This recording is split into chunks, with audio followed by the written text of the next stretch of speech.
banyarwandakazi twongeye kubaramutsa tubifuriza kunogerwa n'ibiganiro tubategurira kandi tubifuriza kugira ibihe byiza no kugira umunsi mwiza wa Pasika, kugira Pasika nziza.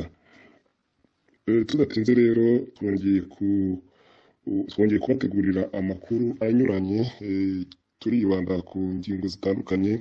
Ingingo ya mbere reka duhere ku kibazo cy'amaraporo akomeje kugaragaza isura y'igihugu cyacu cy'u Rwanda kiyobowe n'agatsiko ka FPR Inkotanyi, aho nanone mu mpera z'uku kwezi kwa gatatu, ku kwezi gushize kwa gatatu, amaraporo atandukanye arimo raporo ya Human Rights Watch, harimo na raporo ya Minisiteri y'Umutekano ya Leta Zunze Ubumwe za Amerika, bongeye kugaragaza isura y'u Rwanda, aho berekanye uburyo u Rwanda ruri mu bihugu biniga demokarasi, ibihugu bihohotera uburenganzira bw'ikiremwamuntu, aho u Rwanda rwasobanuwe nk'igihugu giyobowe n'igitugu ndetse n'ubugizi bwa nabi. Batanze ingero nka raporo ya Minisiteri y'Umutekano wa Leta Zunze Ubumwe yatanze ingero z'uburyo abantu bafatwa bakaburirwa irengero, cyangwa se abantu bagafungwa, bamara gufungwa bakicirwa mu maboko ya polisi aho bafungiye. Mwagiye mubona ingero nyinshi. Urugero rwa Kizito Mihigo wari ufunzwe yari mu maboko ya polisi, nyamara agapfira amaboko ya polisi kandi ntagire iperereza ritomoye cyangwa se ritabogamye rigaragaza urupfu rwe. Mwagiye mubona abantu benshi bagiye bicwa, bamwe bambaye amapingu bashinjwa ko bari bagiye gutoroka bambaye amapingu. Mwagiye mubonaho abo nka Gasakure warashwe babeshya ko yari arimo kurwana na polisi. Ibyo byose, ayo mahano, ubugizi bwa nabi bwose, imiryango mpuzamahanga ndetse n'ibihugu by'amahanga birabimenya, bigenda bigaruka muri iyo raporo, aho bavuga ko hari abagwa muri gereza kandi bari mu maboko ya polisi nyamara bakicwa. Havuzwe kandi uburyo itangazamakuru rinigwa, abantu bakazira no gutangaza ibitekerezo byabo, kuvuga ibitagenda. Hatanzwe ingero nka Yvonne Idamange ufunzwe azira kuba yaranenze ibitagenda mu gihugu cy'u Rwanda.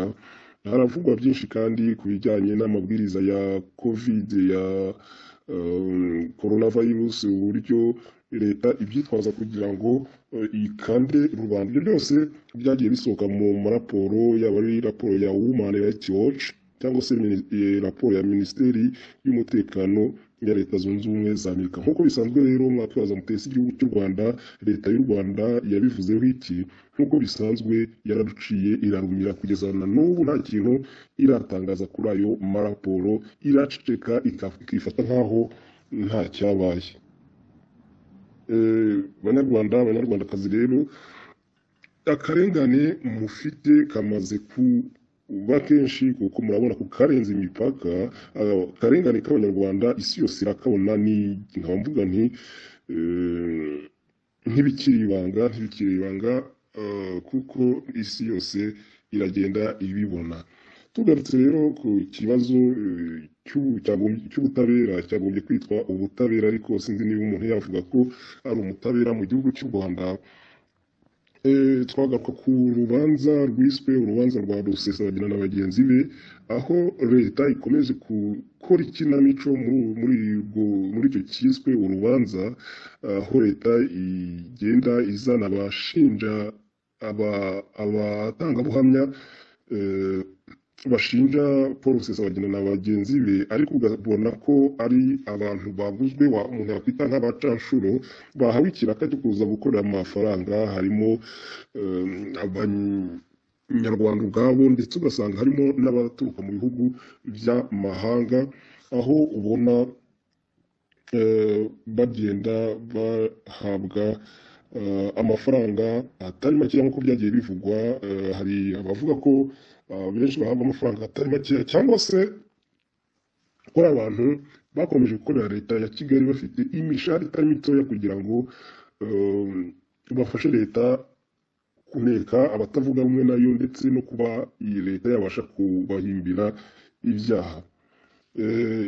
Ku byerekeye urwo rubanza rero, murabizi ko Paul Rusesabagina we akomeje kuburanishwa atitabira urwo rubanza, kuko kubera kwimwa uburenganzira bwe yabwiye urukiko ko atabona ubutabera yahabwa n'urwo rukiko, ko ahisemo kwigumira muri gereza, atazongera kwitabira urwo rubanza. Ubwo rero bamuburanisha adahari, bamushinja adahari. Abatangabuhamya bagiye bavuzwe baturuka haba mu Rwanda haba inyuma y'u Rwanda, bose baza bakavuga ibyo bavuga atari bubyiregureho, kuko yavuze ko igihe uburenganzira bwe butubahirijwe atabona impamvu yakomeza kwitabira iryo kinamico ry'urubanza. Ikindi wenda twavuga ni uko nk'uko tuba twabivuze ubushize, abantu bakomeje kuburirwa irengero, benshi bakomeje kubura irengero mu Rwanda, bakomeje gushimutwa. Ilisite ni ndende, tuzabibagezaho muri ino minsi. Hari abazira yuko kiriya gihe Yvonne yavugaga ibitagenda, hari abo basanzwe muri telefone ye ngendanwa bavuganaga nawe, abo bakazizwa yuko bari baziranye na Yvonne iryamugwiza. Leta y'u Rwanda igakeka ko baba bazi cyangwa se baba barafatanyaga mu kuyinenga. Bamwe barafunzwe, hari abagiye barekurwa, ariko kugeza ubu ngubu hari abatararekurwa. Akaba ari ikibazo gikomeye cyane. Twagiye tubabwira n'ikibazo bakomeje kutwandikira cyane cyane bari mu majyepfo y'u Rwanda, aho RDF ikomeje guhangana n'inyeshyamba za FLN zigabaho ibitero. Bavuga ko naho barimo gutotezwa, bamwe bazira yuko ari bo baha amakuru FLN, abandi bazira yuko aribo batangaza ibihabera, igihe leta y'u Rwanda yo yarucikarumira igahisha ko iri mu ntambara muri kariya gace, cyane cyane agace ka Rusizi, agace ka Nyamagabe, agace ka Nyaruguru. Igihe leta yo yagerageje kubihisha ariko bikamenyekana, abaturage baratotezwa ngo bazira yuko aribo baba barimo kugenda batanga amakuru. Ibyo nabyo tuzabigarukaho mu biganiro by'ubushize, kuko turimo kugenda tubona ubuhamya bwinshi. Banyarwandakazi, igihugu cy'u Rwanda kiri mu bihe bikomeye, aho buri munyarwanda ategetswe kuruca akarumira, akabona ibitagenda agaceceka. Kandi noneho ikirenze ibyo ngibyo, ugerageje kugira icyo anenga agashimutwa, akicwa, akaburirwa irengero, cyangwa se agafungirwa ahantu hatazwi. Ingero nazo z'abantu baburiwe irengero kugeza ubu ngubu tutazi aho bari, nazo ni nyinshi. Murabizi Boniface Twagiramungu, murabizi umwana Ishimwe Diane wigeze kuvuga yuko afite akababaro, nawe asa nk'ugaragaza agahinda afite ko kuba umubyeyi we yaba yarishwe, cyangwa se yaraburiwe irengero, ashimuswe cyangwa se yishwe n'ingabo za RDF. Kuva yabivuga yahise aburirwa irengero uwo mwana, ntawuzi niba ariho cyangwa se niba yarishwe. Ibyo byose ukabona ari ikibazo gikomeye. Ubu rero muri uku kwezi kwa kane tugeze nanone mu gihe cy'icyunamo, aho buri munyarwanda ategetswe kwibuka jenoside yakorewe abatutsi nk'uko leta y'u Rwanda ibivuga, ariko akaba aribo bibukwa gusa. Abandi RDF yaba yaratikije, baba barishwe cyangwa se barishwe n'abandi abo bose, interahamwe cyangwa se n'abandi bagizi ba nabi, batagomba kwibukwa, bagomba kwibukwa gusa jenoside yakorewe abatutsi. Noneho abandi bose bishwe, abahutu, abatwa, ntibagomba kwibukwa. Ubirenzeho nawe ahura n'ibibazo bikomeye. Ibyo byose ni ibibazo byugarije u Rwanda muri iki gihe, ariko ukabona yuko biri mu mugambi wa kariya agatsiko ka FPR inkotanyi wo guhonyora no gukandamiza no gushyira iterabwoba mu banyarwanda, kugira ngo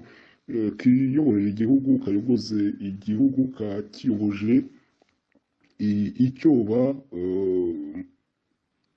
birababaje ariko nanone urabona yuko abanyarwanda bamwe batangiye gushirika ubwoba bakavuga ari abari hanze ari abari imbere mu gihugu. Ubushize twagejejeho amajwi y'abacitse ku icumu rya jenoside baturuka mu bwoko bw'abatutsi banenga cyane uburyo bitirirwa iyo jenoside. Abari muri leta ya FPR bakajya hariya bakiriza bakibuka cyane jenoside bibuka abatutsi bishwe, nyamara nta muntu bafitiye abo batutsi barimo kwicwa, barimo kwamburwa utwabo, barimo kuburabuzwa. Abo bacikacumu bakomoka mu bwoko bw'abatutsi bavuga batese impuhwe dufitiwe na leta yitwa ngo yaje gukiza abatutsi, uretse ko banavuga bati ntabwo aribo bahagaritse jenoside, yahagaritswe n'Imana. Ayo majwi yabagejejeho, ariko leta ya FPR ikabyiyitirira ko ari RDF yahagaritse jenoside. Ibyo rero biteye agahinda cyane. Abanyarwanda benshi baba ari abakomoka mu bwoko bw'abatutsi leta ivuga ko aribo yibuka, baba ari n'abakomoka mu bwoko bw'abahutu cyangwa abatwa, nta n'umwe, abenshi usanga binubira uburyo jenoside yakoreshejwe nk'iturufu kugira ngo leta yirambire ku butegetsi, yigwize ku butunzi, noneho inagerageze gucecekesha uwo ari we wese wagerageza kutavugwa nayo. Banyarwanda banyarwandakazi, amakuru yacu y'uyu munsi reka tuyagarukira ahangaha. Turimo kubategurira indi nkuru cyane cyane ijyanye n'ibiriya mirwano yo mu majyepfo. Twababwiye ko intambara ya FPR na RDF idahagarara, birimo kugenda ikaza ubukana. Hari amakuru atugezeho, turimo kuyategura tuyatohoza byimbitse. Ikindi turimo gutohoza ni amakuru avuga yuko ingabo za RDF zirimo gusubira ku bwinshi mu gihugu cya Repubulika Iharanira Demokarasi ya Kongo, kujya guhiga no guhiga bukware impunzi ngo n'imitwe yitwaje intwari. Ibyo na byose turimo kubategura inkuru tubagezaho bidatinze. Mukomeze kugira ibihe byiza rero, kandi tubifuriza kugira umunsi mwiza wa Pasika.